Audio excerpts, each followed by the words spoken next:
नमस्कार. Shrirampur Ayurveda practitioner association तर्फे आजच्या आयोजित या कौटुंबिक चर्चा सत्रामध्ये उपस्थित श्रीरामपूर आयुर्वेद प्रॅक्टिशनर असोसिएशनचे सर्व सदस्य, वैद्य सतीश, अमित आणि अन्य माझे विद्यार्थी मित्र, दोन गोष्टीसाठी मी सापा म्हणजे श्रीरामपूर आयुर्वेद प्रॅक्टिशनर असोसिएशनचे आभार मानू इच्छितो, त्यांना धन्यवाद देऊ इच्छितो. नंबर एक, गेल्या 24 दिवसापासून कोविडच्या लॉकडाऊनमुळे वाया जाणारा वेळेचा सदुपयोग अशा प्रकारचे वेबिनार, क्लिनिकल मीटिंग्स तुम्ही ज्ञानार्जनासाठी ठेवलेत आणि एक चांगला उपक्रम सुरू केला. आणि नंबर दोन, आजचा माझा तुमच्या क्लिनिकल मीटिंगला जॉईन होण्याचा हा 5वा दिवस आणि 5व्याच दिवशी माझ्यासारख्या एका सामान्य वैद्याला आज पूर्ण तास दीड तास बोलण्याची सुसंधी तुम्ही मला या ठिकाणी उपलब्ध करून दिली. खर तर मी वयाने जरी किंवा अनुभवाने जरी ज्येष्ठ असेल तरी तुम्ही सर्व उपस्थित हे ज्ञानाने माझ्यापेक्षा नक्कीच श्रेष्ठ आहात असं मी मानतो. आज मला या ठिकाणी वातव्याधी बद्दल माझे विचार मांडण्याची सुसंधी या ठिकाणी दिली. वात शूल इज इक्वल टू वात असं म्हटलं जातं. मग पायाच्या नखापासून ते केसापर्यंत ज्या ज्या ठिकाणी शूल उत्पन्न होणार त्या त्या ठिकाणी आपल्याला वाताचा विचार करावा लागेल. आणि मग त्या सर्वच गोष्टीबद्दल जर बोलायचं झालं तर आपल्याला 8 दिवस देखील अपुरे पडतील. म्हणून या ठिकाणी आपण फक्त संधिवात याचा विचार करूयात. काही वर्षापूर्वी आयुर्वेदानं संधिवाताला देखील वात आणता येतो या शीर्षकाखालील माझा एक आर्टिकल त्यावेळी पब्लिश केलेलं होतं. त्यामध्ये मी काही सक्सेस स्टोरीज त्या आर्टिकल्स मध्ये लिहिलेल्या होत्या. त्यातील काही सक्सेस स्टोरीज प्रत्येक वातानुसार या 2-3 या ठिकाणी मी सांगू इच्छितो. संधिवात आपण नेहमी म्हणतो की संधिवात काही बराच होत नाही, असं बऱ्याचदा मॉडर्न सायन्स देखील आता ऍक्सेप्ट करतं की संधिवाताला जगात औषध नाही. आणि आपण देखील एखादा पेशंट पटकन बरा होतो आणि एखादा पेशंट मग बऱ्याचदा डोकं खातो, लवकर त्याला फरकच पडत नाही, मग त्यावेळी आपण डिप्रेशन मध्ये येतो आणि संधिवाताला खरोखर लगेच फरक पडत नाही असं आपण देखील म्हणतो. परंतु मी माझ्या प्रॅक्टिसमध्ये 25 वर्ष 10 प्रकारचे मॉडर्न मेडिसिन सकाळ दुपार संध्याकाळ खाणारे पेशंट बघितले आणि त्यानंतरही त्यांना उचलून दवाखान्यात आणावं लागताना मी बघितलंय. मग 25 वर्ष जर ॲलोपॅथीची औषधं खाऊन पेशंट बरा होत नसेल, मग अशा ठिकाणी आपण वर्ष दीड वर्ष जर आपल्या आयुर्वेदाची औषधं संयम ठेवून सबुरीने जर दिले तर डेफिनेटली त्यामध्ये 100% फरक पडतो. पण होतं कसं की बऱ्याचदा एक महिना दीड महिन्यामध्ये पेशंटची सायकोलॉजी अशी असते की त्याला 100% फरक पडला तर काही पेशंट ऍक्सेप्ट करणारे असतात, कमी झालेलं देखील त्यांना ऍक्सेप्ट नसतं. मग अशा वेळा आपण विचारतो आता कसं वाटतं की पेशंट लगेच सांगतो अजून काहीच फरक नाही. मग अजून काहीच फरक नाही म्हटलं की आपल्याला लगेच थोडंसं नैराश्य येतं आणि मग ते सारखं फरक नाही ऐकत गेले की एक वेळ अशी येते की आपला देखील संयम सुटतो किंवा पेशंट संपतो आणि आपण त्या ठिकाणी पेशंटला फरक पडला नाही म्हणून ऍक्सेप्ट करतो किंवा मानून घेतो. परंतु आपण जर श्रद्धेने आणि सबुरीने जर विशिष्ट वेळेपर्यंत त्या पेशंटला जर आपण औषधं दिले आणि वेळोवेळी अवस्थेनुसार जर त्या ठिकाणी चिकित्सा करत गेलो तर डेफिनेटली पेशंटला उपशय हा मिळत जातो. पण बऱ्याचदा होतं कसं की आपण कुठेतरी त्या अवस्थेला ओळखायला किंवा त्या ठिकाणी कुठले औषधोपचार द्यायचे हे ओळखण्यास आपण बऱ्याचदा चुकत असतो. कित्येकदा असं होतं की संधिवाताचा पेशंट आहे आणि तो तिकडे स्टेरॉइड्स खात असतो आणि आपल्याकडे आल्यानंतर आपण ते बंद करतो आणि आपली औषधं चालू करतो आणि त्याला आठवड्यानंतर एकदम अग्रिवेशन होतं आणि तो बेड रिडन होतो. तर असे पेशंट जेव्हा असतात तेव्हा डायरेक्ट टॅपरिंग त्यांना बंद न करता टॅपरिंग डोस मध्ये जायचं असतं. आपल्याकडे एवढे अस्त्र आहेत, पंचकर्माचे इतके अस्त्र आपल्याजवळ आहेत की आपण कुठलंही अस्त्र कोणत्या वेळी वापरायचं हे जर ठरवलं आणि हे जर अचूक वापरलं तर पेशंट त्यातनं बरोबर बाहेर निघत असतो.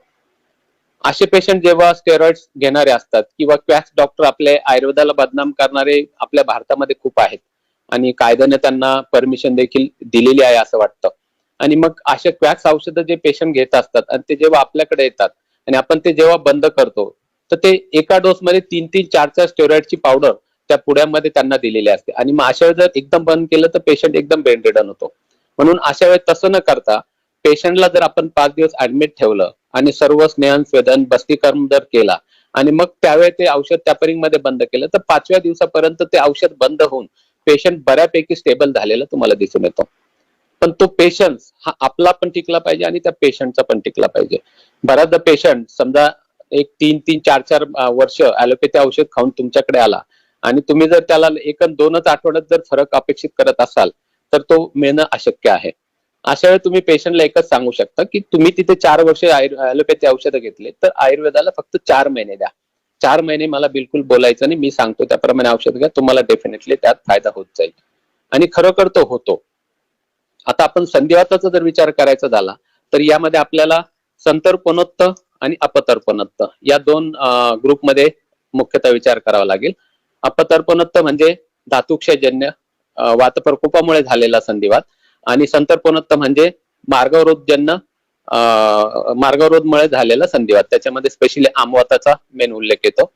तर अपतर्पणजन्य जो असतो म्हणजे धातुक्षयजन्य जो संधिवात असतो हा बऱ्याचदा चिकित्सा करण्यासाठी सुसह्य असा असतो. अशा केसमध्ये तुम्ही फक्त बल्य चिकित्सा दिली, बृहन चिकित्सा दिली आणि वातनाशक औषधे थोड्या प्रमाणात जरी वापरले तरी पेशंटला खूप चांगला आणि लवकर फरक पडत असतो. आणि तोच संतर्पणोत्त पेशंट मध्ये जर आपण विचार केला तर त्या ठिकाणी मात्र बऱ्याचदा काही पेशंटला चटकन म्हणजे एकदम किरकोळीत बरे होतात, तर काही मात्र मग वर्ष डोकं खात असतात. आणि त्या ठिकाणी मग मात्र तुम्हाला तंत्रयुक्ती किंवा युक्ती प्रयोग किंवा कुठलं कर्म त्या ठिकाणी आवश्यक आहे त्यानुसार अवस्थेनुसार जावं लागतं.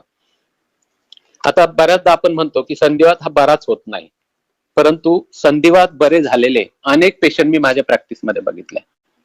एक धातुक्षयजन्य संधिवात असलेली एक बाई, ती जेव्हा एक 10-12 वर्षापूर्वीची केस असेल, नेवासा तालुक्यातील एक सोनई गावची ती 65 वर्षीय महिला होती.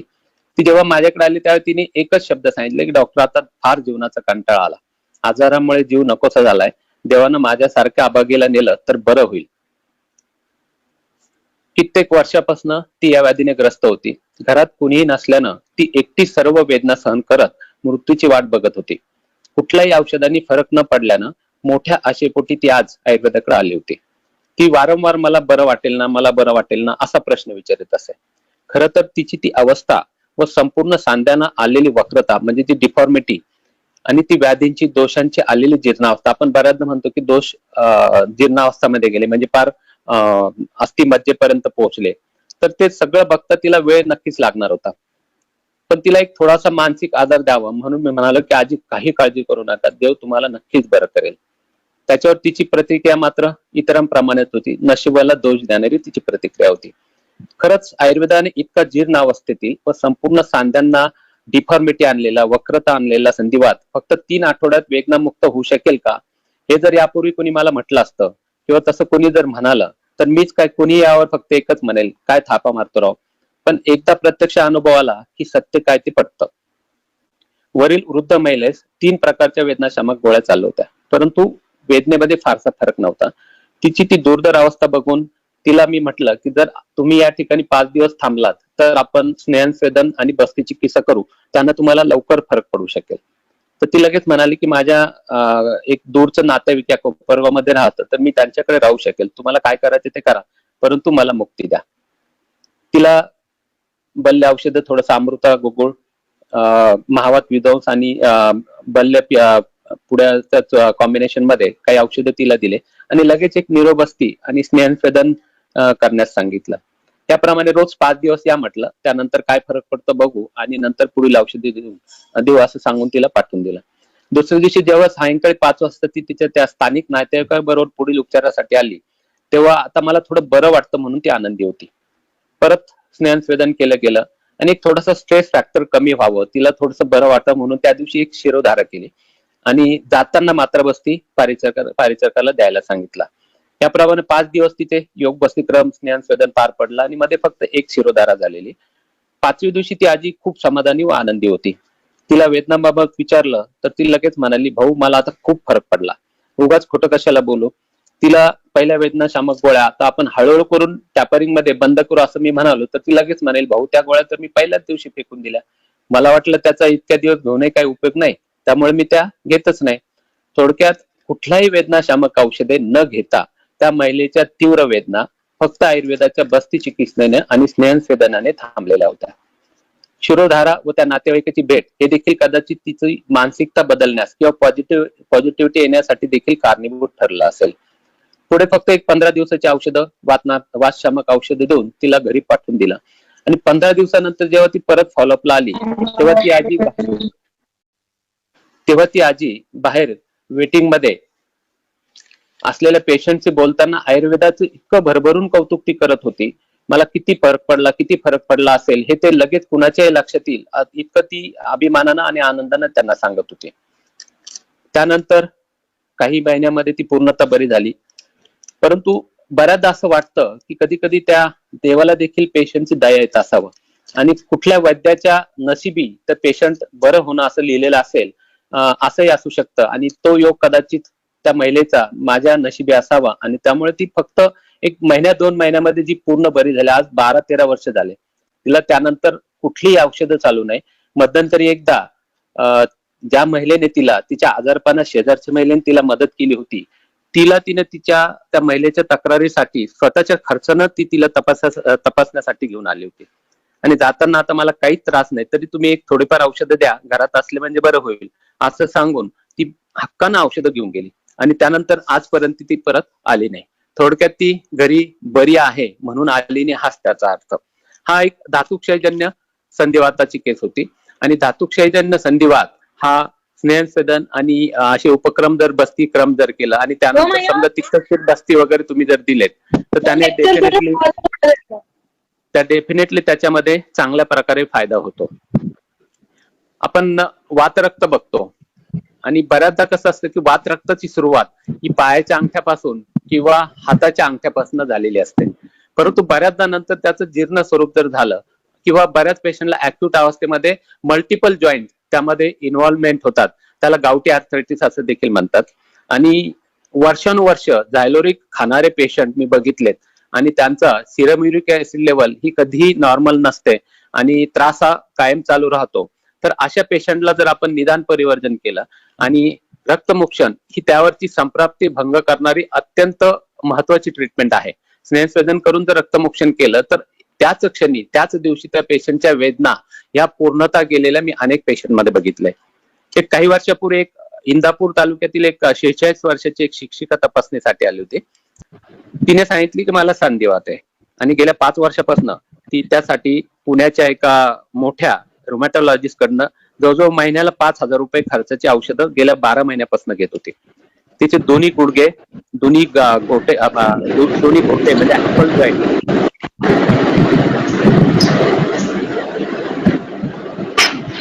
या ठिकाणी तिला अतिशय तीव्र वेदना असायच्या. ती ज्यावेळेस आली त्यावेळी तिने एकच सांगितली डॉक्टर मी फार लांबून आले पण नक्की मला सांगा फरक पडेल ना. मी म्हटलं श्रद्धेने तुम्ही आयुर्वेदाकडे आलात ना आजी 5 वर्ष झाली तुम्ही आधुनिक औषधे नियमितपणे घेत आहात तर आयुर्वेदाला फक्त 5 महिने द्या तुम्ही नक्की ठीक व्हाल. तपासत असतानाच त्या मला म्हणाल्या की डॉक्टर दोन्ही घोटे इतकं दुखतात की असं वाटतं ब्लेड घेऊन तेथील शिर कापून टाकावे. त्या अशा म्हटल्या. चटकन मी म्हटलं आजी तुम्ही उठा बाई तुम्ही उठा तुम्ही नक्क्या बरी झाल्या म्हणून समजा. कारण त्यांची लक्षणे जी त्या ठिकाणी होती घोट्याच्या ठिकाणी अँकल जॉईंटच्या ठिकाणी ठसठस होती फनफन होते किंवा मला त्या ठिकाणी असं गरम जळाल्यासारखं वाटतं आणि त्यांनी डायरेक्ट वाक्य प्रयोगच केलं की तिथली शिरच मला ब्लेडने कापून टाकावी वाटते. ही अवस्था त्या ठिकाणची रक्तदृष्टी सांगत होती. आणि त्यात हिस्ट्री घेतली तेव्हा असं लक्षात आलं की अंगावर खूप ब्लिडिंग पाळीला मासिक स्राव अधिक होतो म्हणून वयाच्या अत्यंत कमी वयामध्ये म्हणजे त्यांनी 31 का 32च्या दरम्यान वयाच्या त्यांची हिस्टेक्टॉमी झालेली होती म्हणजे गर्भाशय निर्हरण झालेलं होतं. आणि नॅचरली मग नैसर्गिक दूषित रक्त बाहेर जाण्याचा मार्ग बंद झालेला असल्यामुळे साचलेले रक्तादी दूषित दोष हे अधोगामित्व त्यांना येऊन सांध्याच्या ठिकाणी दाह आणि वेदना ही लक्षणे त्या ठिकाणी उत्पन्न होत होते. आणि त्यामुळे तिचं शरीरच त्या महिलेला असं सांगत होते की ही शिर तोडून टाक आणि टाकली रक्त गेलं तर तुला बरं वाटेल. आणि त्या महिलेने त्याप्रमाणे सांगितलं आणि स्नेहस्वेदन करून त्या क्षणी त्या अँकल जॉईंटच्या ठिकाणी खूप शोध होता तरी देखील एक व्यवस्थित पालपेट करून त्या ठिकाणचे अँकल जॉईंट मधनं रक्तमोक्षण केलं आणि काही रक्तपित्तज्ञ वातशामक औषध अभ्यंतर दिले आणि मेन पथ्य पद्धतीला सांगितलं आणि घरी पाठवून दिलं. तिचा एक मुलगा BMS डॉक्टर होता की जो त्या ठिकाणी इंदापूरला जनरल प्रॅक्टिस करत असे. गेल्यानंतर आठवड्यानेच त्याचा मला फोन आला, की तो म्हटलं की आईला तिथून आल्यानंतर पुष्कळ बरं वाटतं, पण ती सारखी मला सांगते की त्या दुसऱ्या पायाचं पण तू रक्त काढ. ऍक्च्युली रक्तमोक्षण करतानाच ती मला म्हटली की सर याचं पण काढा, याला पण बरं वाटेल. म्हटलं एकाच वेळ आपण काढायचं नसतं. ऊस गोड लागला म्हणजे मुळा सगळं खायचं नसतं, आपण नंतर बघू असं सांगून मी पाठवून दिलं होतं. तर त्या मुलाचा तसा फोन आल्यानंतर मी त्याला सांगितलं की अँकल जॉईंट मधनं रक्तमोक्षण तू कर, मग आयव्ही सेटचा तुकडा घे, त्याला 18 नंबर बीडी नेडल लाव आणि त्या अँकल जॉईंटच्या ठिकाणी जी तुला वेन प्रॉम्प्ट दिसेल त्या ठिकाणी तू रक्तमोक्षण कर, असं त्याला सांगितलं. ऍक्च्युली तो बीएमएस होता, परंतु कधी रक्तमोक्षण कसं करतात दुर्दैवाने हे त्याने बघितलेलं नव्हतं, ऐकलेलं नव्हतं. त्यामुळे त्याला जेव्हा ते सांगितलं त्याप्रमाणे त्याने ते रक्तमोक्षण केलं आणि त्याचं लगेच दुसऱ्या दिवशी मला फोन आला की सर खरंच रक्तमोक्षण इतकं इफेक्ट असतं का? कारण आईला रात्री इतकी शांत झोप लागली आणि आज ती अत्यंत व्यवस्थित न लंगडता चालते. ती महिला जेव्हा पुनर्तपासणीसाठी 1 महिन्याने आली, तेव्हा आल्यानंतरच ती खुशीत म्हटली की डॉक्टर आता मला विश्वास वाटतो की मी नक्की 100% बरं होईल. कारण आज मी स्टँडवरनं तुमच्या दवाखान्यापर्यंत पायी चालत आले आणि एवढं चालणं गेल्या 5 वर्षात कधी मला जमलेलं नव्हतं. त्या ठिकाणची थस्ट, दाह हे तर रक्त काढल्यापासून पूर्ण बंद झालं. थोड्याफार वेदना होत्या, त्या आयुष्यभर जरी राहिल्या तरी मी सहन करू शकेल, इतकं मला आता बरं वाटतं. त्यावेळेस तिचे शिक्षक पती हे टीचर्स लोक थोडेसे फार कॅल्क्युलेटेड असतात आणि फार चिकित्सक देखील असतात. तर तिचे शिक्षक पती लगेच म्हणाले, डॉक्टर आम्ही एवढी महागडी औषधं, एवढी भारी औषधं एवढ्या मोठमोठ्या डॉक्टरांकडनं एवढ्या वर्षापासून खाल्ली तरी देखील त्याला फरक पडला नाही आणि मग फक्त तुमचं रक्त काढल्याने कसं काय पडला हो? मग त्यांना आयुर्वेदाचं सूत्र आणि त्यांनी आजपर्यंत ज्या केमिकलच्या रासायनिक औषधांच्या ज्या गोळ्या खाल्ल्या त्यामुळे कसं पित्त आणि त्यामुळे कशी रक्तदृष्टी आणि त्यामुळे कसं लक्षणं वृद्धी होत होती हे त्यांना समजावून सांगितलं. तेव्हा ते एकच शब्द म्हटले की डॉक्टर जुनं ते सोनं, ओल्ड इज गोल्ड, हे खरं जे म्हणतात ते अगदी बरोबर आहे. त्यानंतर 6 महिने वातशामक चिकित्सा त्या महिलेने पूर्णपणे घेतली आणि त्यानंतर ती पूर्णपणे बरी झाली. तेव्हापासून आजपर्यंत ती महिला टीचर आहे आणि मला वाटतं एक 2-3 महिन्यापूर्वीच तिचं रिटायरमेंट या लॉकडाऊन पिरियड मध्येच झाला. ती महिला माझ्या सख्या पुतणीची नणंद आहे, की जी इंदापूरला असते. माझी पुतणी नेहमी सांगते की या बाईनं म्हणजे तिच्या नणंदेने जी पेशंट म्हणून आलेली होती, तिच्या आयुष्यामध्ये देखील कुणालाही तिनं चांगलं म्हटलेलं नाही. इव्हन तिच्या आई वडिलांना म्हणजे पुतणीच्या सासू आणि सासऱ्यांना देखील तिने नावं ठेवलेत. परंतु फक्त तुम्हाला ती आयुष्यामध्ये तुम्ही एकमेव व्यक्ती आहात की जी तुमचं कौतुक करत असेल, तुम्हाला चांगलं म्हणत असते. म्हणजे खऱ्या अर्थाने ती परमनंटली बरी झाली हेच त्यातनं सिद्ध होतं. आता बऱ्याचदा आपण बघतो की आमवात, ज्याला rheumatoid arthritis R A factor positive असं म्हटलं जातं आणि सगळ्यात जास्त त्रास देणारा व्याधी हा आमवातच असतो. मग त्याची अचूक अवस्था जर आपण ओळखली आणि वेळेवर जर समजा खूपच अग्निमांद्य असेल, उल्हास असेल, मग अशा वेळी अग्नी जर व्यवस्थित नसेल तर अशा वेळी जर आपण वेळेस लघु वमन दिलं, सद्य वमन दिलं किंवा व्यवस्थित वमन जर केलं आणि अग्निवर्धन होऊन जर पुढे चिकित्सा चालू केली तर अतिशय पटकन त्यात फायदा होत असतो. मला वाटतं या सद्यस्थितीच्या काळामध्ये हा जो सीपीआयचा ग्राहक मंचाचा काळ आहे त्यामध्ये प्रत्येक वैद्याला मॉडर्नचं नॉलेज असणं अत्यावश्यक आहे असं मला वाटतं. आणि मला वाटतं गेल्या कित्येक वर्षापासून माझ्या प्रत्येक व्याख्यानामध्ये हे सांगत आलोय की मॉडर्नचं ज्ञान, मॉडर्नचं नॉलेज हे प्रत्येक वैद्याला असणं आवश्यक आहे. कारण जेव्हा एखादा पेशंट तुमच्याकडे येतो आणि त्याला मॉडर्नची औषधं चालू असतात, मग अशा वेळी ती औषधं लगेच बंद करावी की टॅपरिंग मध्ये बंद करावी किंवा ते बंद केल्यानंतर त्याचे ऍडव्हर्स इफेक्ट किंवा एकदम अॅग्रेवेशन कशा प्रकारे होऊ शकतं हे तुम्हाला माहित असणं अत्यावश्यक असतं. नाही तर उत्सुकतेपोटी आपण ते पटकन बंद करतो आणि पेशंट 2-3 दिवसांनी बेड रिडन होतो किंवा इमर्जन्सी क्रिएट होते आणि मग पेशंट परत ॲलोपॅथ डॉक्टरांकडे किंवा त्याच्या पहिल्या डॉक्टरांकडे गेल्यानंतर तो आयुर्वेदाबद्दल वाईट कॉमेंट करतो आणि परत तो पेशंट आयुर्वेदाकडनं आयुष्यासाठी तुटतो. म्हणून त्यासाठी त्या पद्धतीनेच ट्रीटमेंट झाली पाहिजे.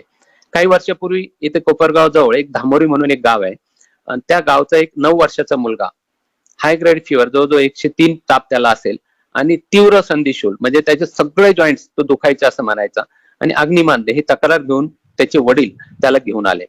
टिपिकल आमवाताची केस. त्या मुलाला जर विचारलं की वेदना कुठे होतात तर तो सांगतो कधी इथं दुखतं, घडी तिथं दुखतं, घडी तिथं दुखतं. थोडक्यात संचारी वेदना ज्या शास्त्रात सांगितल्या, शिफ्टिंग पेन्स, त्या त्याला होत्या. अग्निमांद्य असल्यामुळे ज्वरोत्पत्ती देखील त्या ठिकाणी होती. थोडक्यात ही टिपिकल आमवात होता आणि यापूर्वी कुठल्याही डॉक्टरांना त्यांनी तिथल्या एक जीपीकडे 1-2 वेळा दाखवलं, पण त्यानंतर कुठल्याही डॉक्टरांना त्यांनी दाखवलेलं नव्हतं आणि ग्रामीण भागातले असल्यामुळे लॅब मधल्या कुठल्याही टेस्ट त्यांच्या केलेल्या नव्हत्या. एक उत्सुकता म्हणून मी डॉक्टर सतीशचे मोठे भाऊ डॉक्टर नरेंद्र इथे कोपरगावमध्येच त्यांची पॅथॉलॉजी लॅब आहे. अतिशय रिलायबल रिपोर्ट त्यांचे असतात. तर मी नरेंद्रकडे त्या केसला पाठवलं. RA-SO सिरम युरिक ऍसिड ह्या सगळ्या तपासण्या करून घेतल्या आणि अनफॉर्च्युनेटली त्या मुलाची RA स्ट्रॉंगली पॉझिटिव्ह आली आणि ASO टेस्ट ही देखील त्याची पॉझिटिव्ह आली. थोडक्यात त्या मुलाला आमवातच होता आणि यापूर्वी त्या मुलाला कुणीही बघितलेलं नसल्यानं पेनिसिलिन हे जे त्यावर रुमॅटॉइड आर्थरायटिसला देतात बरेचसे डॉक्टर किंवा रुमॅटिकला देखील देतात, ते त्याला चालू नव्हतं. त्यामुळे मी म्हटलं आपण आयुर्वेदिकच औषधं घेऊयात आणि अशी औषधं तुम्हाला होऊ शकतं की बऱ्याच दीर्घकाळ घ्यावे लागेल की जेणेकरून तो परमनंटली बरा होईल. आणि त्या पद्धतीने मी त्यांना ट्रीटमेंट द्यायचं ठरवलं आणि एक वैतरण बस्ती आपण करूयात असं त्यांना सांगून उद्या दुसऱ्या दिवशी तुम्ही आपण वैतरण बस्ती करू, कारण एक कमीत कमी 12 तास आपल्याला ते वैतरणची तयारी करावी लागते. त्या पद्धतीने मग त्यांना दुसऱ्या दिवशी बोलवलं.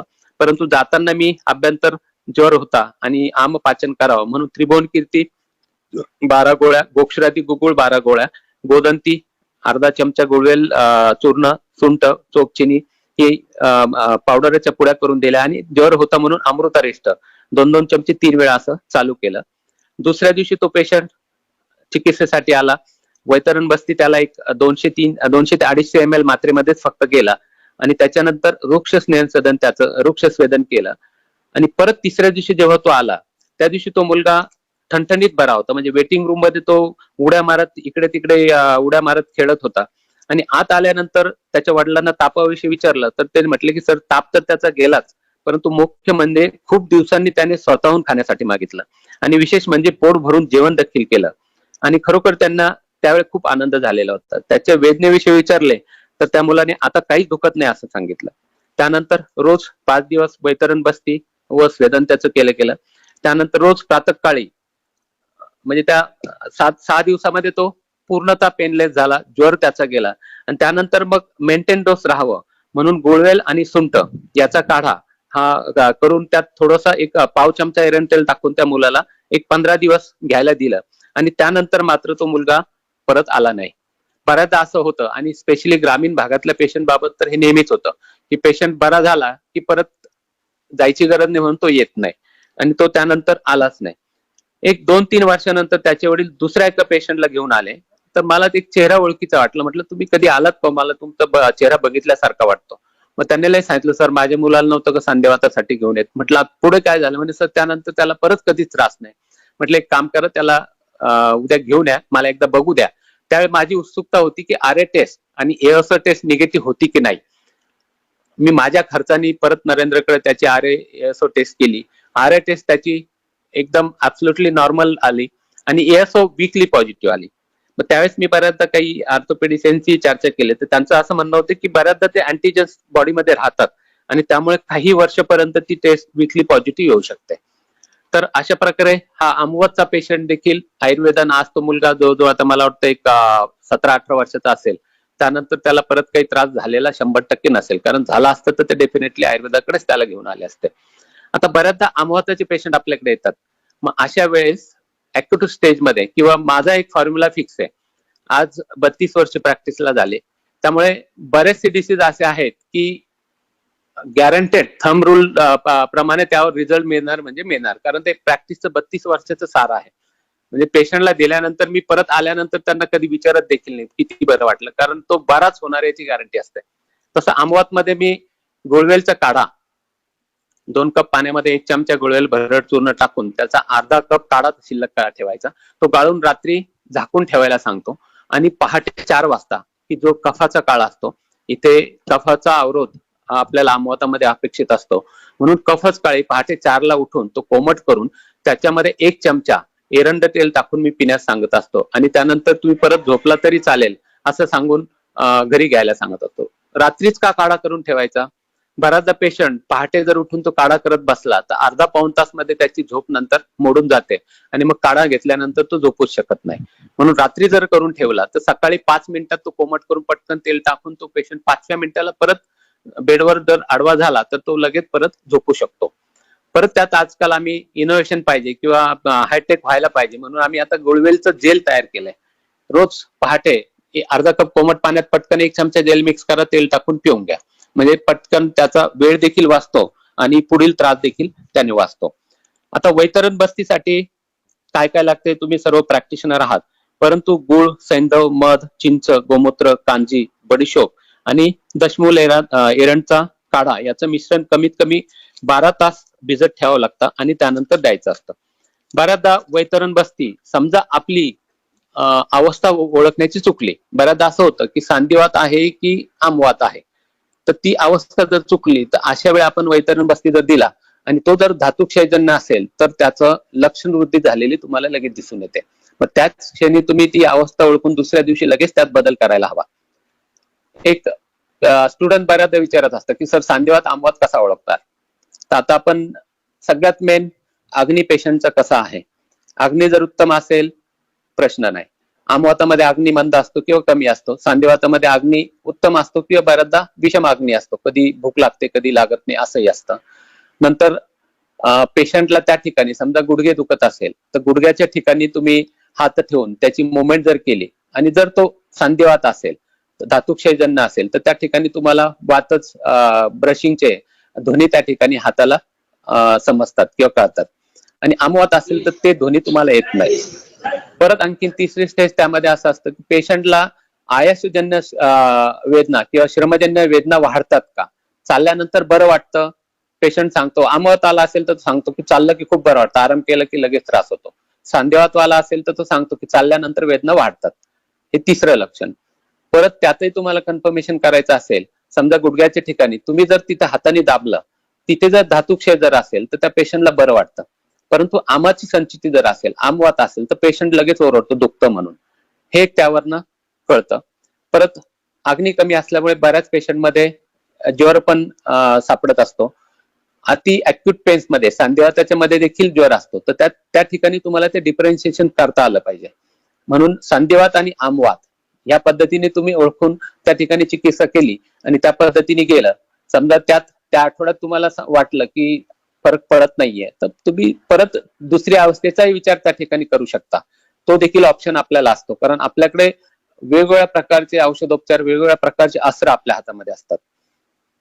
आम्ही इसाप म्हणून एक संघटना आमची होती, तर त्या इसाप तर्फे आम्ही कोल्हापूरमध्ये 2007 ला एक इंटरनॅशनल आर्थोकॉन म्हणून एक सेमिनार घेतलेला होता आणि त्याचं अध्यक्षपद भूषवण्याची संधी देखील आयुर्वेदामुळे मला त्यावेळी मिळालेली होती. त्यावेळी आम्ही सर्व प्रकारचे लेक्चर्स ठेवलेले होते.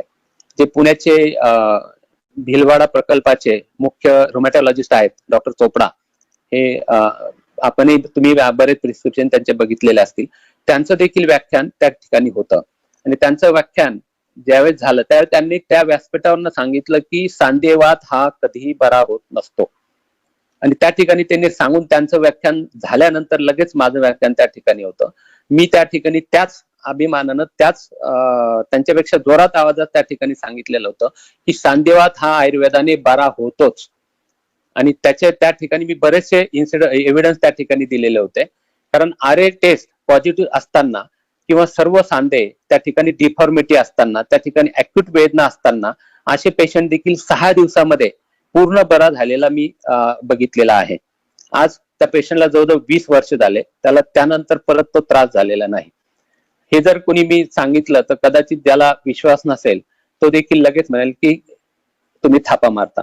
परंतु जो श्रद्धेने पंचकर्म करतो त्याला या व्यवसायामध्ये असा अनुभव जरूर येतो किंवा येईल, त्यामध्ये कुठलीही अतिशयोक्ती नाही. साधारण हा 1995 मधील ही केस असेल.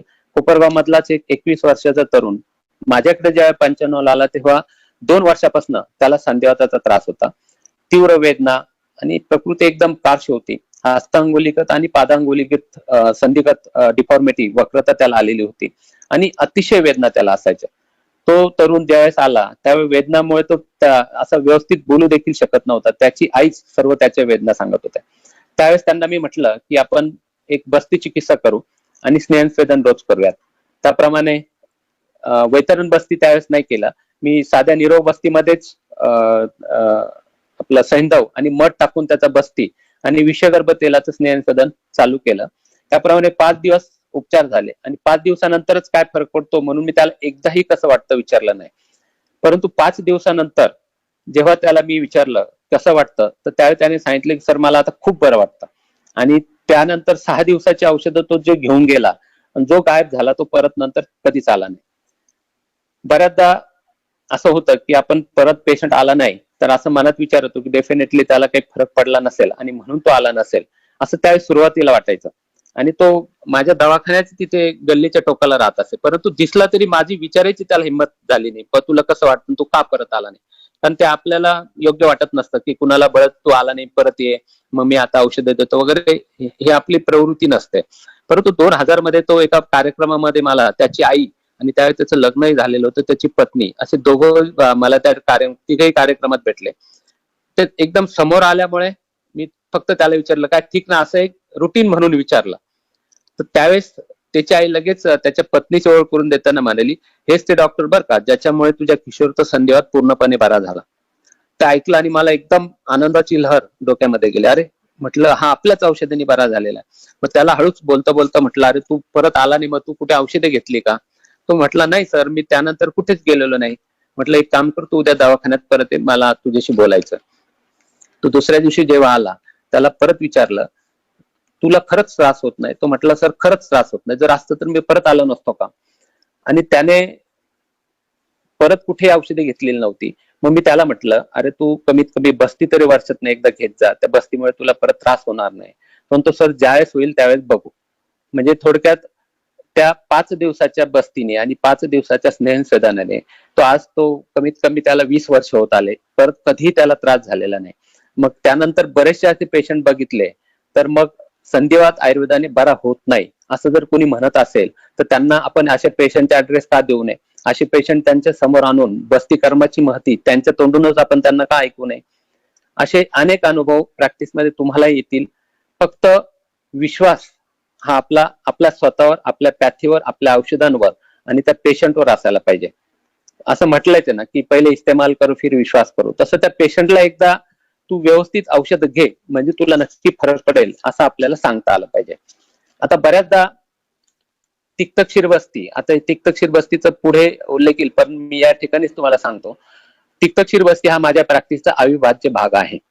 दिवसभरात समजा मी 50-60 पेशंट बघत असेल, तर कमीत कमी 20-22 पेशंटला मी तिक्तक्षीर बस्ती घरी घ्यायला दिलेला असतो. आणि अतिशय उत्तम रिझल्ट, म्हणजे अस्थिक्षय ज्या ज्या ठिकाणी आहे, अस्थि मज्जाक्षीणता ज्या ज्या ठिकाणी आहे, त्या सर्व ठिकाणी तिक्तक्षीर बस्तीचे दी बेस्ट रिझल्ट मी बघितले.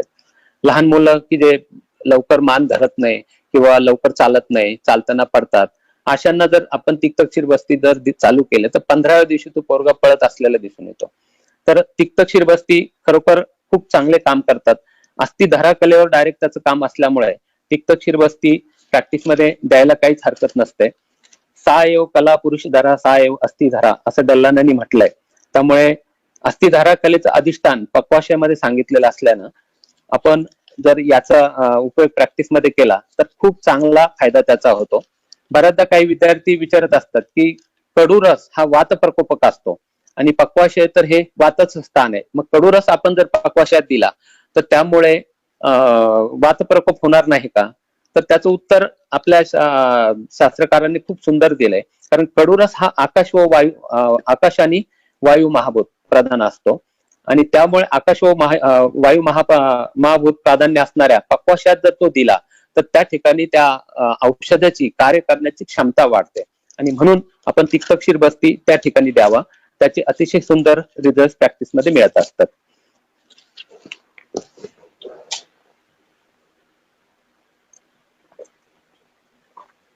थोडक्यात संतर्पणोक्त आणि अपतर्पणोक्त चिकित्सा कशी करायची याची एक सक्सेस स्टोरी मी सांगितले. मी माझ्या प्रॅक्टिसमध्ये एक ज्युएनाइल आरएची केस बघितली. माझ्याकडे जेव्हा तो मुलगा आला, आयुर्वेदाकडे जेव्हा आला, तेव्हा त्याचं वय होतं 11 आणि जन्मानंतर तो उभा राहतानाच पडायचा आणि तो रडायचा. मग नंतर त्यांना त्याच्या वयाच्या 1.5-2 वर्षाचा असताना डॉक्टरांनी सांगितलं की याला ज्युएनाइल संधिवात आहे, रोमॅटॉइड आर्थरायटिस आहे आणि त्याचे दोन्ही गुडघे, तो ज्यावेळेस आला त्यावेळेस कम्प्लीट असे मोठे गोळे 2 आणि खाली काडे असलेले पाय, एवढंच त्याचं होतं. अतिशय किरकोळीत, म्हणजे 3.5-4 महिन्यामध्ये तो मुलगा नीट झालाय. त्यानंतर आम्ही विलायतेनेच एक कोल्हारला एक लेक्चर ठेवलेलं होतं, त्यावेळी तो मुलगा त्या ठिकाणी मला एक 1.25 वर्षानंतर भेटायला आलेला होता. त्याला विचारलं परत त्रास तर म्हणे सर त्यानंतर परत काही त्रास नाही. म्हणजे वयाच्या 1.5 वर्षापासून 11 वर्षापर्यंत जो मुलगा प्रेडनिसोलोनवर होता, मॉडर्न मेडिसिनवर होता, तो फक्त 4.5 महिन्याच्या आयुर्वेदिक चिकित्सेने जो बरा झाला तो आजतागत पूर्ण बरा झालेला आहे. बऱ्याचदा आपण आता वात रक्ताची मी गावठी आर्थरायटिसची केस सांगितली. परवा देखील अमितनी बोलताना त्याचा हेतू आपण उन्हातनं डायरेक्ट एसीतनं डायरेक्ट गाडीत बसतो किंवा उन्हातनं गाडीत एसी मध्ये बसतो आणि त्यामुळे वात रक्त हा एक हेतू त्याने सांगितला आणि बरोबर आहे. प्रॅक्टिसमध्ये हेतू शोधणं हे फार अत्यावश्यक असतं आणि हेतू निदान परिवर्जन होणं आणि मग चिकित्सा देणं हे त्याहून अधिक चांगलं असतं. बऱ्याचदा टीचर्स लोकांमध्ये वात रक्ताचं प्रमाण मी अधिक बघितलंय, कारण तंबाखू खाणे, टोबॅको चिविंगची सगळ्यात जास्त हॅबिट हे टीचर्स लोकांनी मी माझ्या प्रॅक्टिसमध्ये बघितले. त्यामुळे तंबाखू खाणारे, अल्कोहोल घेणारे यांना रक्तदृष्टी होऊन वात रक्त हा व्याधी होतोच होतो. तर याची सिंपल ट्रीटमेंट माझी असते. कैश्वर गुगुळ, गोक्षुरादी गुगुळ हे दोन्ही गोळ्या मी 2 वेळा देतो. गोक्षूर शीतवीर्य असल्यानं, क्लेदनाशक असल्यानं शोथज्ञ आहे आणि कैश्वर गुगुळ हा रक्तदृष्टी करणारा, रक्तदृष्टी कमी करणारा कल्प असल्यानं कैश्वर गुगुळ, गोक्षुरादी गुगुळ, चोप चिन्हादी काढा आणि रक्तपित्तज्ञ चिकित्सा त्यामध्ये मी महावात विध्वंस किंवा वातगजांकुश, अनतमूळ हरितकी, एष्टीमधू चोपचिनी, प्रवाशंक, गोदंती हे कॉम्बिनेशन असतं आणि एक्सटर्नल ऍप्लिकेशन साठी प्रसारिणी तेल हे त्यावर अतिशय सुंदर काम करतं आणि आला त्याच दिवशी रक्तमोक्षण नंतर आपण करू असं मी कधी करत नाही. मी नेहमी सांगत असतो प्रत्येकाला, माझं ज्यांनी प्रॅक्टिस बघितलेली असेल, मॅक्स माझी OPD he out of Kopargaon, out of district अशीच आहे. त्यामुळे आलेला पेशंट त्याच दिवशी ओपीडी लेवलवर पंचकर्म होतं. स्वप्नीलनी, नेहानी बघितली त्यावेळेस ते होते, त्यांना माहिती आहे या सर्व गोष्टी. तर प्रत्येक पेशंट हा त्या शोधनच्या नजरेतनच गेला पाहिजे. बऱ्याचदा बरेचसे वैद्य पहिल्या आठवड्यामध्ये किंवा 15 दिवसात औषधे देतात, नंतरच्या 15 दिवसात त्यात काही बदल करतात आणि मग ज्यावेळेस आपलं बोलणं होतं त्यावेळेस मग आपण जर म्हटलं स्नेहशोधन का नाही केलं तर सांगतात नाही आम्ही प्लॅनिंग केले, पुढच्या वेळी मी स्नेहशोधन करणार आहे. पेशंटला थांबण्यासाठी वेळ नाही. पेशंट आल्यानंतर त्याला एन प्रकारे लगेच लाक्षणिक उपशय हा मिळालाच पाहिजे आणि तो मिळाला तर तो पेशंट रिपीट तुमच्याकडे होतो आणि येताना 2 आणखीन तुमच्याकडे घेऊन यायचा असतो. ज्यावेळी असं होतं त्यावेळी तुम्ही प्रॉपर ट्रॅकवर आहात असा त्याचा अर्थ होतो. ज्यांनी 15 मेला एक ऍपचं जे लेक्चर मी माझं झालं त्यामध्ये मी हे सर्व हाऊ टू सक्सेसफुल प्रॅक्टिस, फंडा ऑफ सक्सेस यामध्ये मी हे सर्व पॉइंट सांगितलेले होते. तर ही चिकित्सा वात रक्तामध्ये अतिशय रामबाण असते आणि सगळ्यात महत्वाचं हरभरा डाळ, तूर डाळ, अल्कोहोल, टोबॅको, दही, पालक, वांग, गवार हे पथ्य त्या ठिकाणी बंद केले तर तो वात रक्ताचा patient Serum uric acid level लगेच आठवड्यामध्ये कमी झालेली दिसून येते. मध्यंतरी गोफिकला मला त्यांच्या सल्लकी एक्सटी साठी ट्रायल्स काही द्यायचे होते, तर आम्ही 30 पेशंटचा डाटा मी त्यांना 6 महिन्यामध्ये दिला होता. त्यामध्ये एक 10-15 दिवसामध्ये युरिक ऍसिड लेवल ज्यांची 7.80 असेल अशांची 3, 3.5, पावणे 4 पर्यंत एक 10 ते 15 दिवसामध्ये कमी झालेली होती. तर इतकं गॅरंटेड वात रक्तामध्ये तुम्ही बोलू शकता. मी त्या लेक्चरमध्ये 15च्या लेक्चरमध्ये स्पेशालिटी प्रॅक्टिस मध्ये देखील बोललो होतो आणि प्रत्येक व्याख्यानामध्ये मी स्पेशालिटी प्रॅक्टिस मध्ये बोलत असतो. तर आपला बेस्ट आयुर्वेदिक रुमॅटॉलॉजिस्ट एक चांगला होऊ शकतो आणि बेस्ट आयुर्वेदिक स्पाइन केअर सेंटर, स्वप्नील सध्या तिथे ही जॉईंट स्पाइनची प्रॅक्टिस करतो. तर दी बेस्ट रिझल्ट सर्व प्रकारच्या स्पॉन्डिलोसिस मध्ये आहे. मग लंबर स्पॉन्डिलोसिस असो, सर्वायकल स्पॉन्डिलोसिस असो, लंबर कॅनल स्टेनोसिस असो, प्रोस्थेसिस असो, हर्निएशन असो, प्रोट्रुजन असो, मल्टिपल डिस्क डिजनरेशन असो, बायलॅटरल नर्व कॉम्प्रेशन असो, काहीही असो, पेशंट हा बरा होतो म्हणजे होतोच. मी 2010 पर्यंत पुसवनमुळे माझी प्रॅक्टिस गायनॅक होती, परंतु 10 नंतर अचानक मी पुसवून बंद केलं आणि मला गायनॅक बंद प्रॅक्टिस कमी होऊन डायरेक्ट स्पाइनची प्रॅक्टिस वाढली. म्हणजे 2010 पर्यंत नवीन हॉस्पिटल 2006 ला झालं. 2006 ते 10 पर्यंत हार्डली 40-50 पेशंट स्पाइनचे ऍडमिट झालेले असतील. त्यामध्ये सगळ्यात पहिली पेशंट 2007 ला सेलूची एक आयुर्वेदिक बीएमएस डॉक्टर आहे, तिच्या सासऱ्यांची केस 68 वर्षाचे ते ऍडमिट झालेले आणि ते एक महिन्या 1.5 महिन्यामध्ये अतिशय उत्तम प्रकारे बरे झाले. आणि 10 नंतर जेव्हा पुसवून बंद केलं आणि तेव्हापासून 20 पर्यंत 2900च्या वर ऍडमिट आयपीडीचे स्पॉन्डिलोसिसचे पेशंट झाले. उचलून आणलेले, बैलासारखे ओरडणारे, कुठल्याही वेदनाशामक इंजेक्शननी वेदना न थांबणारे पेशंट मी आयुर्वेदानं 5-5 दिवसामध्ये 70 to 80% बरे झालेले बघितले. तुम्हाला ह्या थापा वाटत असतील, परंतु ज्यांनी बघितलंय त्यांना ही माहिती आहे. आणि 5 दिवसामध्ये पेशंट 70 to 80% बरा होतो म्हणजे होतोच. एक राशींचा मुलगा होता, 28 वर्षाचा तरुण, 6 फूट हाईट, बॉडी बिल्डर, परंतु त्याला 7-8 लोकांनी जेव्हा उचलून आणलं, रुबी हॉस्पिटलला तो ऍडमिट होता. त्यांनी ऑपरेशनची सल्ला दिलेला, परंतु ते शेतकरी ते म्हणे आम्हाला ऑपरेशन नाही करायचं. त्या स्थितीत उचलून राशीनला आले आणि दुसऱ्या दिवशी पत्ता मिळाला आणि लगेच त्याला उचलून कोपरगावला घेऊन आले. इतका शेतकरी मुलगा तो, धडधाकट मुलगा, ट्रॅक्टर चालवायचा, त्यामुळे त्याचे L4 L5 ला सिव्हिअर कॉम्प्रेशन, त्यामुळे बायलॅटरल नर्व कॉम्प्रेशन, आणि त्या पेसमुळे तो इतका ओरडायचा. दवाखान्यात आणल्यानंतर लॅटरल पोझिशनला दोन्ही गुडघे असे फोल्ड करून यू शेप मध्ये फक्त तो झोपायचा.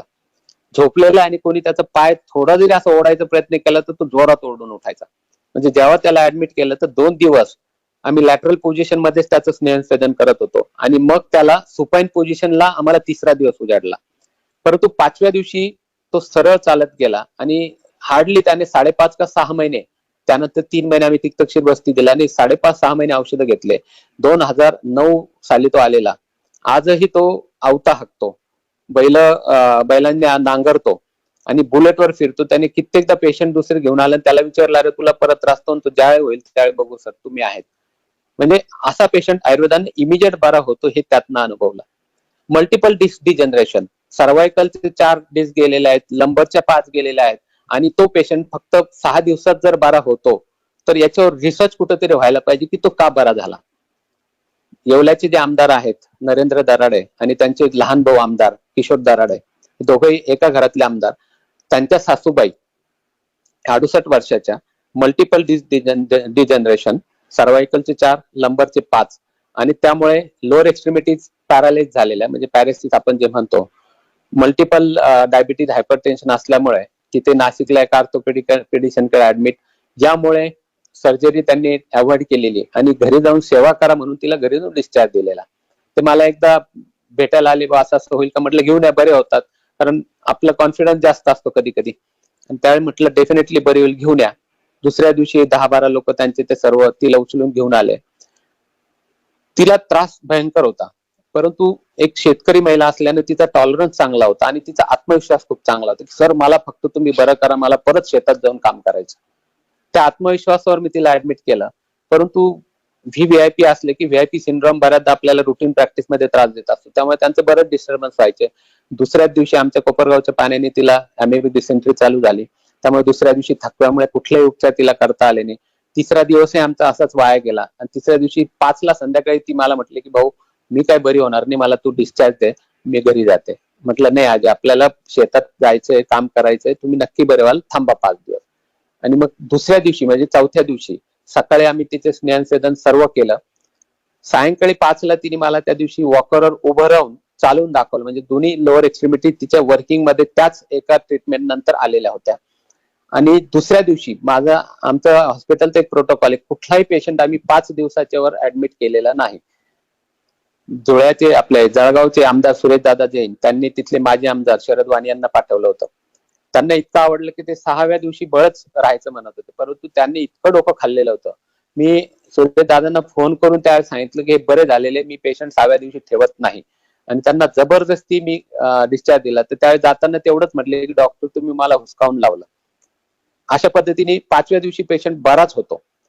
ती महिला जेव्हा 5व्या दिवशी सकाळी प्रोसिजर सर्व झाल्यानंतर वॉकरला घेऊन 1 मजला उतरून खाली जाऊन गाडीत जाऊन बसले, आणि त्यानंतर 15 दिवसाची औषधं दिल्यानंतर ती आलीच नाही. आता मी म्हटलं मोठ्यांचे मोठे दुखणे असतात, आले नसेल. परंतु एक 4-5 महिन्यानंतर त्याच गावचा एक म्हाताराग्रस्त काठी टेकवत आला आणि तपासल्यानंतर म्हटला की भाऊ मला त्या हेंबाडे आजी सारखं बरं कर. म्हटलं कोण हेंबाडे आजी? म्हणे ती नाही का आमच्या गावची माळवाडीची हेंबाडे आजी, आमदार दराडेंची सासूबाई. हा म्हटलं त्यांचं काय? म्हणे त्यांचे अर्धे लाकडं मी मसनात नेऊन ठेवलेले होते, ती आता रोज मंदिरात येते, रोज शेतात जाते, तसं मला तू बरं कर. मग मला काय पटलं, अरे ही नीट झालेली आहे. मग मी त्यांना म्हटलं की तिला भेटायचं, निरोप द्या.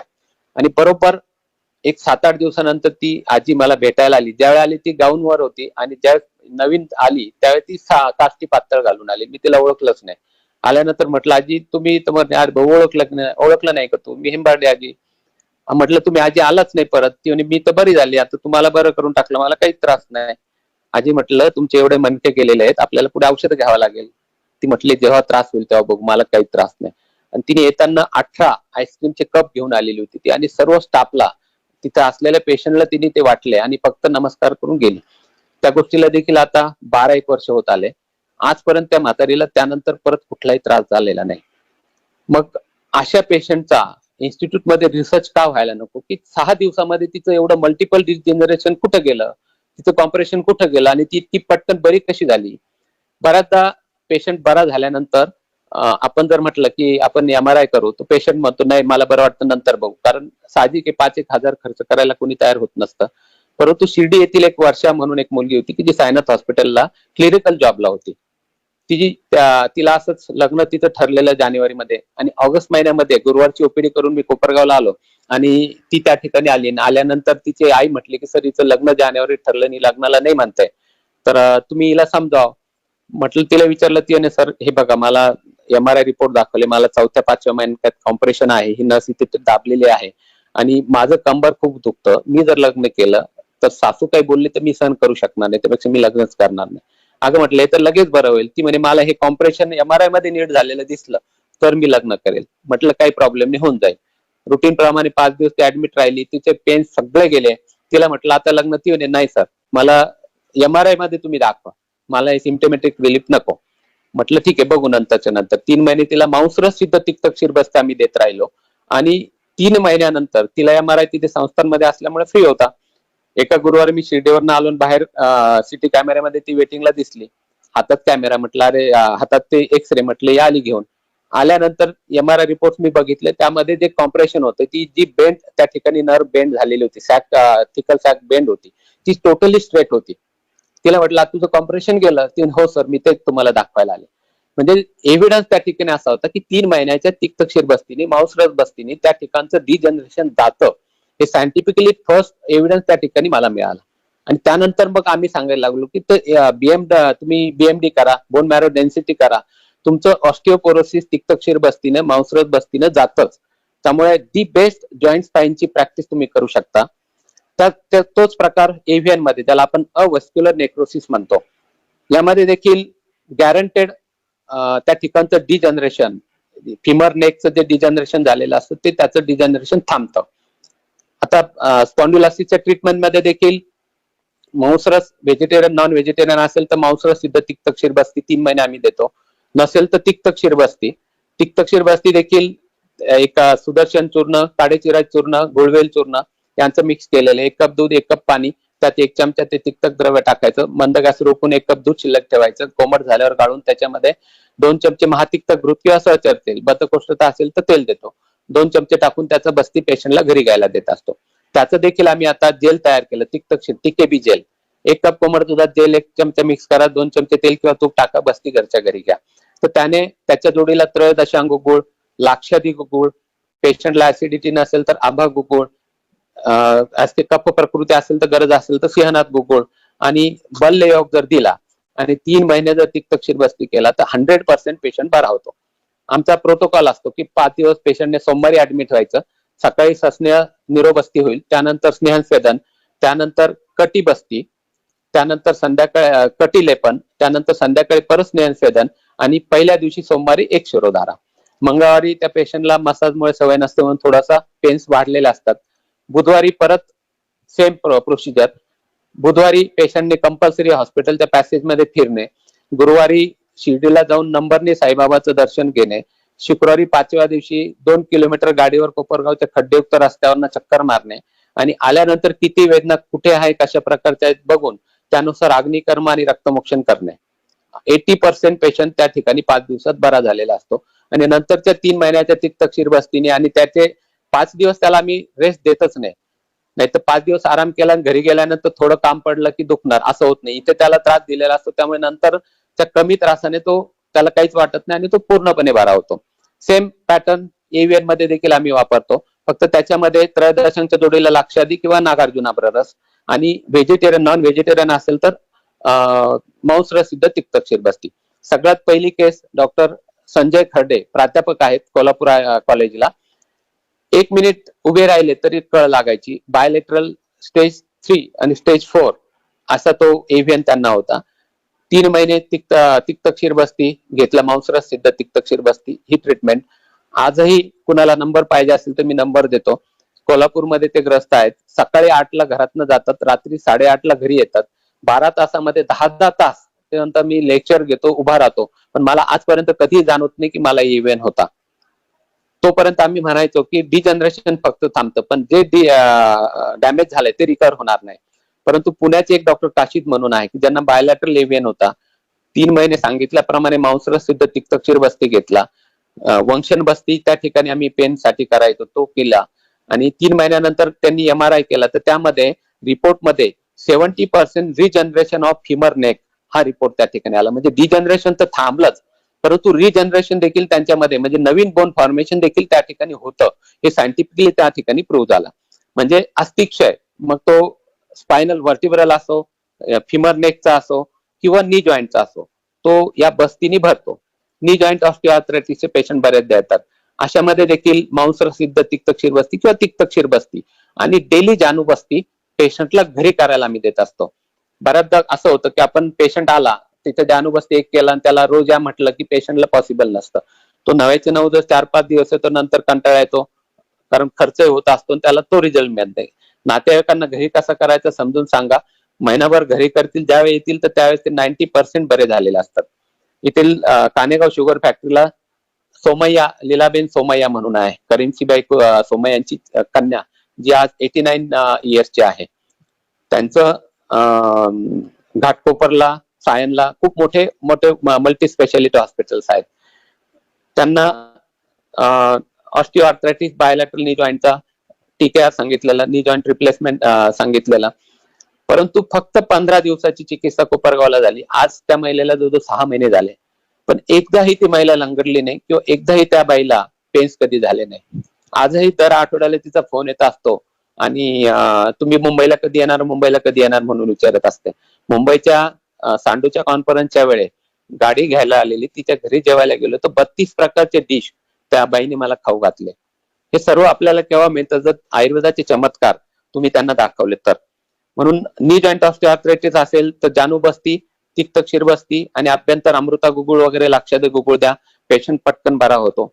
जानू बस्तीच्या जानूलाच जर ACL, त्याला आपण अँटेरियर क्रुशियल लिगामेंट टियर जे म्हणतो आपण, असे पेशंट देखील आजकाल बरेचसे बघायला मिळतात. किंवा मिनिस्कस टियर असतं, बऱ्याचदा ती रिपेअर केल्यानंतर पोस्ट सर्जरी देखील पेशंटला त्रास झालेले काही आमच्याकडे ऍडमिट होऊन गेलेत. परंतु 1 महिना जर ACL ला तुम्ही घरी जानू बस्ती करायला सांगितलं, अभ्यंतर तिक्तक्षीर बस्ती आणि अभ्यंतर हे औषधं जर दिले तर 100% त्याचा ACL टियर भरून जातो. म्हणजे एक ऑर्थोपेडिक सर्जन नाशिकचे, मला त्यांनी मध्यंतरी एकदा फोन करून तुम्ही काय करता म्हणून विचारलं. म्हटलं का, म्हणजे असे पेशंट मी बघितलेत आणि ते खरोखर बरे झालेत, तर आपण जॉईंट व्हेंचर मध्ये यावर काम करायला काय हरकत आहे. म्हटलं काहीच नाही, तुम्ही कसलाही पेशंट आम्ही तुम्हाला बरा करून दाखवतो. म्हणजे ACL चे टियरचे पेशंट देखील त्याने बऱ्यापैकी चांगले नीट होतात. त्याचप्रमाणे आजकाल टेनिस एल्बो याचे देखील पेशंट बघायला मिळतात. सचिन तेंडुलकरला त्यावेळी कुठे आयुर्वेदिक उपचार सांगितले असते तर 6 महिने टेनिस एल्बोमुळे सचिन तेंडुलकर घरी बसून होता. परंतु त्या ठिकाणी लक्षणं जर थ्रॉबिंग असेल तर रक्तमोक्षणने लगेच ते पेन्स कमी होतात. स्नेहस्वेदन नंतर अग्निकर्म करा आणि अभ्यंतर कैशोर गुगुळ, त्रयोदशांग गुगुळ जर दिलं तर टेनिस एल्बो 6-6 दिवसामध्ये बरा झालेला मी माझ्या प्रॅक्टिसमध्ये बघितला. सोरॅटिक आर्थरायटिस बद्दल परवाच विराजने पंचतिक्त लोह गुगुळचा त्या ठिकाणी उपयोग सांगताना सांगितलं. तर सोरॅटिक आर्थरायटिस मध्ये देखील सोरेसिसला इम्पॉर्टन्स द्यावा लागतं. म्हणजे सोरेसिस बरा जर झाला तर त्याचा आर्थरायटिस त्या ठिकाणी बरा होत असतो. अशा वेळी आपण सोरेसिसला ट्रीट न करता फक्त आर्थरायटिस ट्रीट करत बसलो तर लगेच बरा होत नाही. म्हणून त्या ठिकाणी पंचतिक्त घृत गुगुळ किंवा पंचतिक्त लोह गुगुळ किंवा पंचतिक्त घृत अभ्यंतर, मग नंतर विरेचन आणि मग बाकी स्थानिक स्नेहस्वेदन वगैरे करून तो पेशंट बऱ्यापैकी लवकर बरा झालेला अनेक पेशंट मध्ये मी बघितलंय. तर ते देखील करू शकतो. स्पॉन्डिलायसिस मध्येच एक अँकोलॉजिंग स्पॉन्डिलायसिस हे देखील पेशंट, ज्याला मराठीमध्ये बांबूवात म्हणतात, तर असे पेशंट देखील प्रॅक्टिस मध्ये बघायला मिळतात. याच्यामध्ये देखील हा ऑटोइम्युन डिसीज आहे, जेनेटिक डिसीज आहे.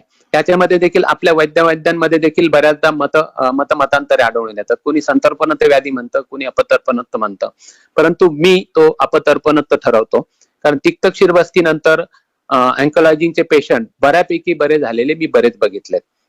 काही पेशंटला लंघन करून किंवा फक्त पथ्यापथ्य देऊन आणि मग बस्ती चिकित्सा केली तर त्यामध्ये देखील चांगला फायदा होतो आणि पेशंट चॅलेंजवर पेनलेस झालेले मी बघितलेत. त्याचप्रकारे एक फ्रोजन शोल्डर हा एक प्रकार आजकाल प्रॅक्टिसमध्ये बऱ्याचदा बघायला मिळतो. त्याच्यामध्ये देखील कोणी त्याला अवभाव म्हणतं, कुणी अंशशूल म्हणतं आणि मॉडर्न मध्ये फ्रोजन शोल्डर म्हटलं जातं. डायबेटिक पेशंट मध्ये बऱ्याचदा ते दिसतं.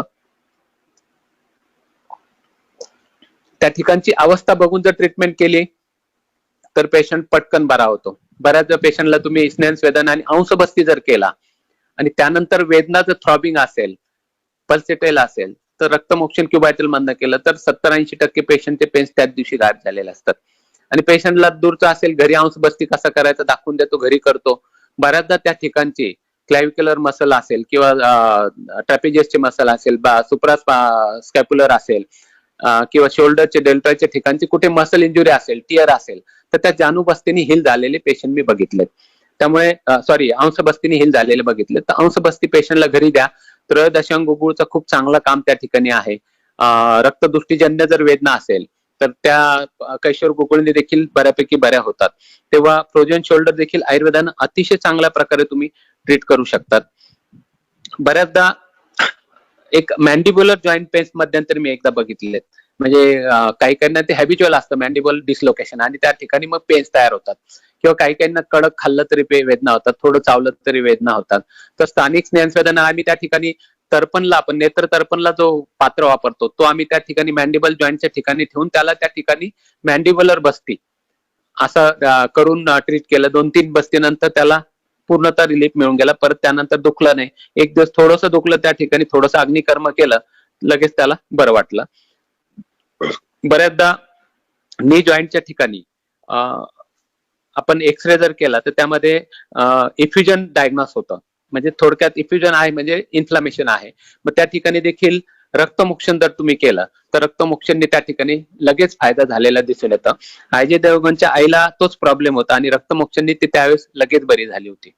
सेम क्रोस्टुर्क शीर्ष प्रॅक्टिसमध्ये मी एक 4-5 केसेस फक्त बघितल्या. टिपिकल बुक पिक्चर जसं असतं तसं ते क्रोस्टुर्क शीर्षचा तो पेशंट होता.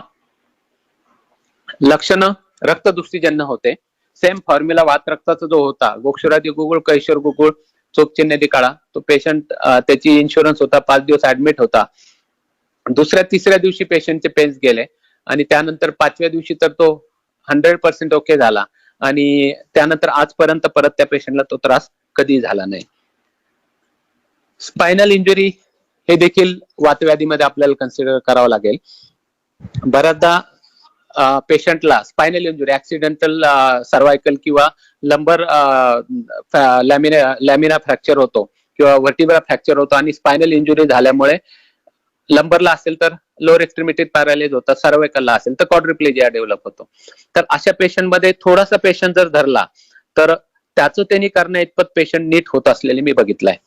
शिर्डीमध्ये मला आठवतं एक 7-8 वर्षापूर्वी एक मुलगा 12-13 वर्षाचा, त्याचे आई वडील त्याला घेऊन आलेले, उचलून आणलेला त्याला. त्यांच्या घरी दरोडा पडला आणि त्या दरोड्यामध्ये चोरांनी मारला आणि त्यानंतर त्याचे दोन्ही पाय गेलेले. लघवीवर कंट्रोल नाही, संडासवर कंट्रोल नाही, म्हणजे युरिन स्टूल इनकॉन्टिन्युअन्स दोन्ही त्याला होतं. आणि त्या बाबांना जेव्हा म्हटलं की बाबा याला आपल्याला काही ट्रीटमेंट करावी लागेल, बस्ती, कटी बस्ती वगैरे, आणि शिर्डीला ओपीडीला ती सोय नव्हती. तिथे म्हटलं कोपरगावला आपण ते करूयात. तो पेशंट लगेच म्हटलं डॉक्टर याच्यासाठी माझी जेवढी जमीन होती ती सर्व मी विकली आणि मी भिकेला लागलेलो, माझ्याजवळ पैसे नाही. म्हटलं तुम्ही या, मी फुकट तुमची ट्रीटमेंट करेल. 5 दिवस तो मुलगा ऍडमिट होता. 5 दिवसाच्या ह्याच प्रोटोकॉल जो मी तुम्हाला लंबर स्पॉन्डिलोसिसचा सांगितला. 4थ्या दिवशी एका विद्यार्थ्यांचा वाढदिवस होता. आम्ही केक कटिंग एकदम मागच्या रूम मध्ये करत होतो. तर हा मुलगा त्या भिंतीला धरून धरून तिथपर्यंत पोहोचला 4थ्या दिवशी, की जो मुलगा पाय देखील हलवत नव्हता, पाय म्हणजे हलवणं किंवा उचलणं शक्य नव्हतं, तो 4थ्या दिवशी त्या ठिकाणी चालत आलेला होता आणि नंतर तो 1-1.5-2 महिन्यामध्ये पूर्ण बरा झाला. सेम केस कोळपेवाडीला तुम्ही ऐकलं असेल की 7-8 महिन्यापूर्वी एका ज्वेलरच्या दुकानावर संध्याकाळी 6 वाजता दरोडा पडला होता आणि गन शॉट फायरिंग मध्ये त्यांचा एक भाऊ जागेवर गेलेला आणि दुसरा जो होता, जो आता सध्या माझ्याकडे पेशंट म्हणून येतोय, त्याला एक गोळी मागून व्हर्टिब्रा मधनं घुसलेली आणि स्पायनल इंजुरी करून पुढून निघालेली, आणि दुसरी इलियाक क्रेस्ट मध्ये, कमरेला इलियाक क्रेस्ट मध्ये घुसलेली. आजही ती गोळी इलियाक क्रेस्टची तशीच आहे, ती काढता आली नाही. वरती त्यांचं ते हिल झालं आणि त्याचं लोअर एक्स्ट्रीमिटीज गेलेलं आहे. युरिन स्टूल इनकॉन्टिन्युअन्स आहे, सेन्सेशन पाहायला नाही, आणि संडासही तो बोटाने रोज काढतो, युरिनलाही कॅथेटरायझेशन करतो. पण आता जवळजवळ 5 महिने झाले स्वतः विदाऊट स्टिक वॉकरने काही नाही चालत येतो, सर्व पायाचे सेन्सेशन सर्व आले, लघवी लागलेली त्याला समजते, जोर दिला तर त्याला एक 10-15 ml होते, पण नंतर मग कॅथेटर टाकून काढावी लागते. संडास लागलेली कळते, थोडीशी होते पण नंतर बाकीची अडकलेली त्रिकोली त्याला काढावं लागतात. इतकी इम्प्रुव्हमेंट त्याची फक्त 4 महिन्यामध्ये झाली. जोडीला आता आम्ही थोडीशी फिजिओथेरपी देखील त्याची चालू केली आणि त्यामुळे देखील त्याच्यामध्ये आणखीन ड्रास्टिक चेंजेस दिसायला लागलेत. पॉट स्पाईन एक बऱ्याचदा आपल्याला प्रॅक्टिसमध्ये दिसतो, त्याच्यामध्ये देखील लाक्षादी, गुगुळ, त्रिभुवन कीर्ती, सुवर्णमालिनी, वसंत असे जर आपण, तो एक हाडांचा टीबीच समजला जातो, तर ती ट्रीटमेंट केली तर त्यामध्ये देखील चांगले फायदे तुम्हाला दिसून येतात. त्याचप्रमाणे छोट्या मुलांमध्ये ड्युशेन मस्क्युलर डिस्ट्रॉफी हा देखील एक वातव्याधी, ज्यामध्ये मांस शोष आपण म्हणू शकतो, तर त्यामध्ये देखील मांसरस सिद्ध तिक्तक्षीर बस्तीने पेशंट आहे त्या स्टेजमध्ये राहण्याचं काम डेफिनेटली होतं. मी काही ट्रायलच्या केसेस अशा झाल्या की एकाला बस्ती दिला, एकाला बस्ती दिला नाही. ज्याला बस्ती आहे तो पेशंट आजही व्यवस्थित चालतो, ज्याला बस्ती नव्हता तो बेड रिटर्न झालाय. म्हणजे त्या ठिकाणी बस्ती किती काम करतं हे त्यावरनं प्रूव्ह होतं. म्हणून मांसरस सिद्ध तिक्तक्षीर बस्ती जर मस्क्युलर डिस्ट्रॉफी मध्ये दिला, तैलद्रोणी शक्य असेल तर तैलद्रोणी, स्नेहसंवेदन आणि मांस बल्य चिकित्सा हवी. फक्त वजन त्याचं वाढणार नाही, परंतु बल वाढलं पाहिजे, अशी चिकित्सा जर केली तर पेशंट व्यवस्थितपणे बरा राहू शकतो. आजकाल कार्पेल टनेल सिंड्रोम हे देखील प्रॅक्टिसमध्ये बऱ्याचदा आपल्याला दिसतं. म्हणजे आपले हाताचे जे कार्पल बोन असतात त्याच्यामध्ये कॉम्प्रेशन आल्यामुळे नर्व पेन सुरू होतात. बऱ्याचदा पेन्स हे थ्रॉबिंग असतात, मग ते रक्तमोक्षणी किंवा प्रच्छन्न कर्मने जातात आणि स्थानिक स्नेहसंवेदनाने जातात. एक व्हेटरनरी डॉक्टर होता की त्याला जसं एव्हियन आपल्याला इकडे सांगितलंय हिप जॉईंटला, फिमर नेकला, सेम त्याला कार्पल बोनला एव्हियन डिटेक्ट केलेलं होतं आणि त्यांनी सांगितलं होतं की याला ऑपरेटच करावं लागेल. परंतु त्याला त्या ठिकाणी मी एक सहचर तेल गरम, सहन होईल एवढं गरम करून त्यात त्या बाईला रोज त्यांच्या मिसेसला हात बुडून ठेवायला सांगत होतो आणि अभ्यंतर सर्व अस्थि विकृतीची, अस्थि क्षयाची औषधं दिली. थोडेसे सिम्पटॅमेटिक अवस्थेनुसार पेन किलर काय असावेत, कैशोर गुगुळ किंवा त्रयोदशांग गुगुळ हे त्या ठिकाणी देत गेलो आणि ते 6 महिन्यानंतर जेव्हा सेकंड MRI केला तर त्यामध्ये टोटल बोन रिकव्हर झालेले होते. म्हणजे कार्पेल टनेल सिंड्रोम असो किंवा हा अशा प्रकारची एव्हियन असो, हा देखील 100% आयुर्वेदानं बरा होऊ शकतो. असे एव्हिडन्स बरेचसे आपण बघतोय, बरेचसे आमच्याकडे आहेत आणि हे देखील आपण इथून पुढे प्रत्येक वैद्यानं ठेवावं.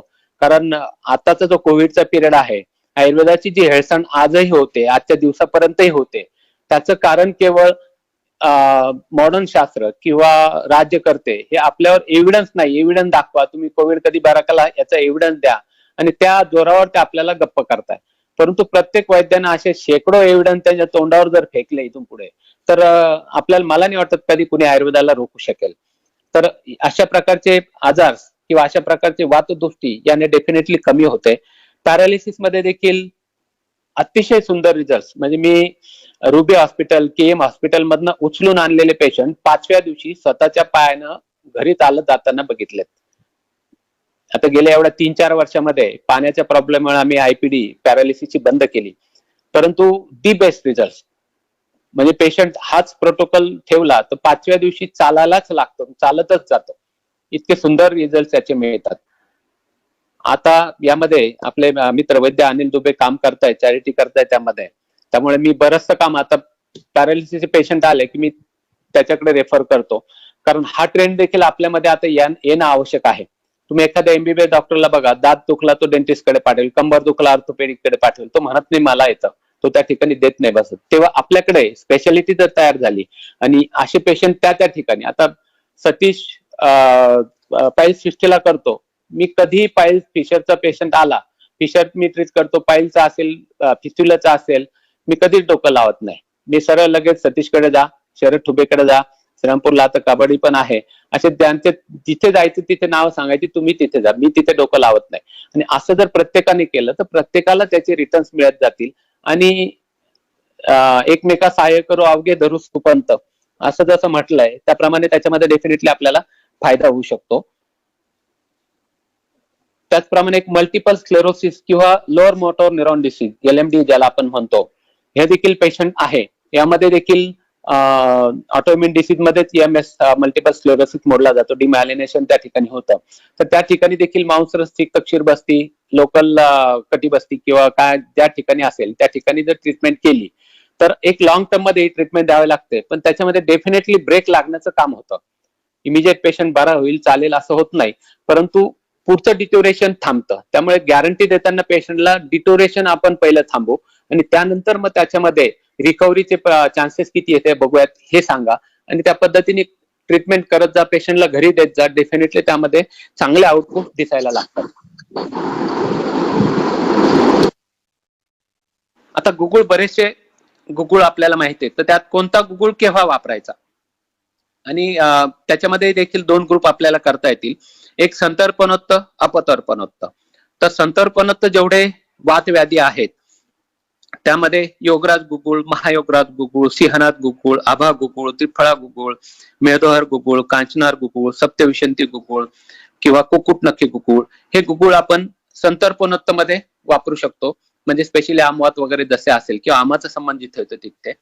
अपतर्पणोक्त म्हणजे धातुक्षयजन्य त्या ठिकाणी वात असतो त्या ठिकाणी आपल्याला अमृता गुगुळ, कैशो गुगुळ, गोक्षराती गुगुळ, पंचतिक्त घृत गुगुळ किंवा पंचतिक्त लोह घृत गुगुळ, लाक्षादी गुगुळ, हे गुगुळ आपण त्या ठिकाणी वापरू शकतो. बऱ्याचदा रक्तदृष्टीजन्य संधिवात जर असेल तर अशा ठिकाणी कैशोर गुगुळ असेल किंवा पंचतिक्त असेल किंवा स्वयंभू गुगुळ असेल किंवा गोक्षरादी गुगुळ हे तुम्ही वापरू शकता. किंवा स्पाईनचं लंबर स्पॉन्डिलोसिस आहे आणि जर तो कफ प्रकृतीचा असेल तर त्यामध्ये सिंहनाथ गुगुळ 3.0 बरोबर दिलं किंवा आभा गुगुळ सिंहनाथ गुगुळ बरोबर दिलं तर त्याने खूप चांगले फायदे मिळतात. गोक्षराती गुगुळचं देखील स्पायनल मध्ये म्हणजे व्हर्टिब्रल कॉलम मध्ये खूप चांगले रिझल्ट प्रॅक्टिस मध्ये बघायला मिळतात. आणि या सगळ्यांच्या नंतर सगळ्यात महत्वाचं काल जो भावना मॅडम आणि फरहान मॅडमने जे सांगितले की पथ्यपथ्य खूप महत्वाचं वातव्याधीमध्ये असतं. बऱ्याचदा पेशंट बघा आता एवढ्या 8, 10, 15 दिवसामध्ये बरेचसे आमवाताचे पेशंट तुमच्याकडे त्रास वाढला म्हणून आले असेल. केवळ त्याचं कारण लॉकडाऊनमुळे पथ्य मोडलं आणि बाहेर ढगाळ वातावरण, क्लाउडी क्लायमेट आलं तर अस्थमावाला आणि वातावाला झोपेतनं जागा होतो. हे लगेच तुम्हाला सांगता आलं पाहिजे की ढगाळ वातावरणामुळे त्रास झाला, अग्रेवेशन झालं. इव्हन तो सांधेवात हा पौर्णिमेच्या दिवशी देखील लक्षण वृद्धी झालेली काही पेशंट मध्ये दिसते. आणि पथ्य इतकं महत्वाचं असतं की पेशंटने त्रास झाला की इमिजिएट काय खाल्लं पहिले विचारता तुम्हाला लगेच त्याचं उत्तर मिळेल. तूर डाळ खाल्ली त्रास होणार, हरभरा डाळ खाल्ली त्रास होणार, वांग गवार खाल्ली त्रास होणार. लंबर स्पॉन्डिलोसिस आले पेशंट मध्येच फोन येतो सर काल खूप कंबर दुखलं, लगेच तिकडनं सांगा ना काल कशाला एवढा वेळ वाकलात, कशाला गावडीवरनं प्रवास केला की कशाला मांडी घालून जास्त वेळ बसला की लय तो पेशंट होता अरे हा ते चुकत झाली. म्हणजे तुम्हाला पुढे उत्तर द्यायची गरजच पडत नाही. तर इतकं गॅरंटी म्हणजे आपल्याकडे इतके अस्त्र आपल्या शास्त्रकारांनी सांगितले ते पथ्य तर दी बेस्ट अस्त्र आहे असं मला वाटतं. म्हणजे प्रत्येक गोष्टीचं उत्तर तुम्हाला त्यातनं देता येऊ शकतं. तर पथ्यचं देखील महत्व खूप यामध्ये असतं आणि मला वाटतं बरेचसे यामध्ये वातव्याधीमध्ये बरचसं कव्हर झालंय. वाताचा विरोधी दोष कफ असतो म्हणून वाताला जर ट्रीटमेंट तुम्हाला द्यायची असेल तर तुम्ही कफ प्रकृतीप्रमाणे वागायला हवं. म्हणजे कफ संयम किंवा सबुरी हा गुण हा कफ प्रकृती व्यक्तींचा असतो. म्हणून वात प्रकृतीला तुम्ही कफ प्रकृती होऊन जर ट्रीट केलं तर डेफिनेटली त्यामध्ये फायदा होतो. आणि परत प्रत्येक पेशंट हा शोधन कर्माच्या व्ह्यू मधनं तुमचा गेला पाहिजे. मी मागेही तुम्हाला सांगितलं की आलेल्या पेशंटला लगेच तिथे काय कर्म पाहिजे. आमवात असेल लगेच विषगर्भ स्नेहन स्वेदन करा, वालुका पोटली स्वेदन करा. लंबर स्पॉन्डिलोसिस लगेच तिथे कटिबस्ती करा, स्नेहन स्वेदन करा. शिवलाय जानुबस्ती करा. दूरचा आहे त्याला घरी करता येईल की विचारायला लगेच एक भांड किंवा डब्या खाली डायमीटर खालून कट कर वर ठेव, गव्हाच्या पिठाने लेपवून घे, सहचर तेल लिहून दे, घरी करत बस सांगा. अशा प्रकारे जर केलं तर पेशंटला लगेच फायदा होतो आणि पेशंट बरोबर तुमच्याकडे परत लगेच येतो. नंतर मी प्लॅनिंग करतो 15 दिवस शमन औषधे, नंतर मग पावसाळ्यात आपण बस्तीची प्लॅनिंग करू, असं प्लॅनिंग करून थांबायला पेशंटकडे वेळ नाही. इन्स्टंटचा जमाना आहे, चट की पट निकाल, चमत्कारालाच नमस्कार होतो, हे नेहमी लक्षात ठेवा आणि त्या पद्धतीने प्रॅक्टिस करा. कधीही काही प्रॉब्लेम वाटला कधीही फोन करा, आम्ही सांगायला तयार आहोत. आणि एकच आमचा उद्देश आहे की आयुर्वेद हे विश्वस्तरावर गेलं पाहिजे आणि नेहमी स्वार्थ कधी बघायचा नाही. माझा पेशंट तिकडे गेला, माझा पेशंट तुटला, तुमच्या नशिबात जे आहे ते तुम्हाला 100% मिळणार आहे. मी कित्येक पेशंट असे बघितले की मी नव्हतो, दुसऱ्याकडे गेला आणि 4 दिवसांनी परत तो आला, का तो माझ्या नशिबात होता. म्हणून कुणाचं नशीब कुणी म्हणजे हिरावून घेऊ शकत नसतं. त्यामुळे कुठलीही कॉम्पिटिशन, कुठलीही रायव्हलशिप न करता आयुर्वेदाच्या साठी जर आपण काम केलं तर डेफिनेटली चांगल्या उद्देशाने काम केलेलं हे फलश्रुत होतं. त्यातनं नक्कीच आउटपुट चांगला मिळतो आणि तो डेफिनेटली आपण सर्व तुम्ही त्याच विचाराचे आहात म्हणून इतक्या दिवसापासून तुमचं इतकं छान असोसिएशन इतक्या चांगल्या प्रकारे काम करतंय. त्यामुळे अधिक न बोलता मी माझ्या वाणीला विराम देतो आणि मला या ठिकाणी इतकं व्यवस्थितपणे बोलण्याची संधी दिली त्याबद्दल मी Shrirampur Ayurveda practitioner association specially Satish आणि अमित आणि सर्व स्टाफ सर्व सदस्यांचं मनपूर्वक अभिनंदन करतो, धन्यवाद देतो. जय हिंद, जय महाराष्ट्र, जय आयुर्वेद. धन्यवाद सर. तुमचं बोलणं अजूनही ऐकतच राहावं असं माझ्या सहित सगळ्यांना वाटतंय.